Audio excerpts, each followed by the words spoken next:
एक समय की बात है, राजा भोज अपने मंत्री के साथ कहीं जा रहे थे। रास्ते में उन्हें एक किसान पथरीली और ऊबड़ खाबड़ जमीन पर गहरी नींद में सोता हुआ दिखा। जैसे हमारे यहाँ पर जब कंस्ट्रक्शन होता है तो दोपहर में मजदूर भोजन करके वही पत्थर सर पे लगा के जमीन पे लगा के सो जाता है और नींद भी आ जाती है। और कहने को बड़े बड़े महलों में जहाँ सारी सुख सुविधाएं हैं, नींद की गोलियां लेनी पड़ती है। राजा ने मंत्री से कहा, देखो ये किसान कैसे इस सुविधा है ही नहीं, लेकिन फिर भी ये चैन पूर्वक सो रहा है।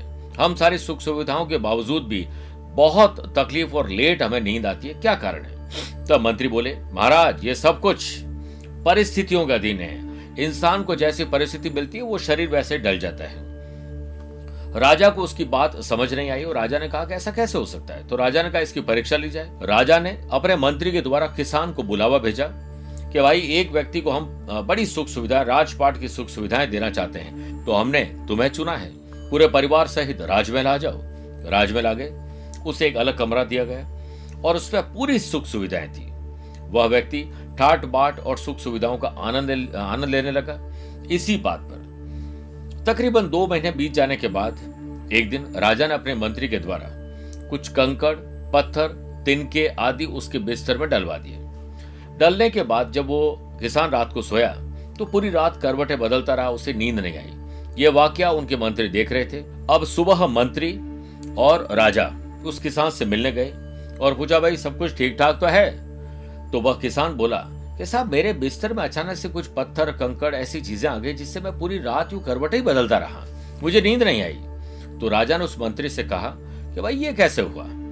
ये व्यक्ति जो पत्थर और पथरीली जमीन पर सोता था और अच्छी नींद आती थी, लेकिन अब इसे इतने ऐशो आराम में कुछ कंकड़ और पत्थर इसको नींद नहीं लेने दे रहे। तो वह मंत्री कहते हैं कि राजा अब इसे ऐशो आराम की इसके शरीर को आदत हो चुकी है, लेकिन अगर हम अपने शरीर को हमेशा आराम देंगे तो थोड़ा सा भी कष्ट हमें बहुत बड़ा कष्ट लगेगा। इसीलिए अपने शरीर और मन की टेस्टिंग करते रहना चाहिए। कभी कभार भूखे रहना चाहिए, कभी कभार बिना एसी, बिना पंखे के रहना चाहिए। हमारे शरीर को, हमारी बॉडी, सोल, माइंड, पर्सनैलिटी को सुख सुविधाओं का आदि मत बनने दीजिए और थोड़ी सी टेस्टिंग होती रहेगी, थोड़ा सा संघर्ष भी देखेंगे तो हम और मजबूत बनेंगे। और ये काम अपने बच्चों के साथ जरूर करना चाहिए, क्योंकि माँ बाप अपने सन को कार देने का काम तो करते हैं, संस्कार देने, और उन्हें ये बताना भूल जाते हैं कि हमने कितने संघर्षों से तुम्हें पाल पोस के बड़ा किया है। हो सकता है मेरी बात आपको अच्छी लगे, नहीं भी लगे, पर सोचिएगा जरूर। ये थी आज के अवेकनिंग मंत्रा की कहानी। प्यार भरा नमस्कार और बहुत बहुत आशीर्वाद।